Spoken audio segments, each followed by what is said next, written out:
طالب الرئيس الفرنسي إيمانويل ماكرون من حكومته تعليق إعفاء حاملي جوازات السفر الدبلوماسية الجزائرية من التأشيرة بناء على الاتفاقية الموقعة مع الجزائر عام 2013. في رسالة إلى رئيس وزرائه فرانسوا بايرو أمر حكومته أن تتحرك بحزم وتصميم حيال الجزائر.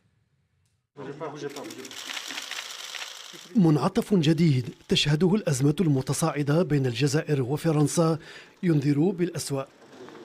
في خطوة مفاجئة طلب الرئيس الفرنسي إيمانويل ماكرون في رسالة إلى رئيس وزرائه بتجديد شروط منح التأشيرات للدبلوماسيين الجزائريين وإخطار الجزائر رسميا بتعليق العمل باتفاق 2013 الذي يعفي حاملي جوازات السفر الدبلوماسية والرسمية من متطلبات الحصول على التأشيرة.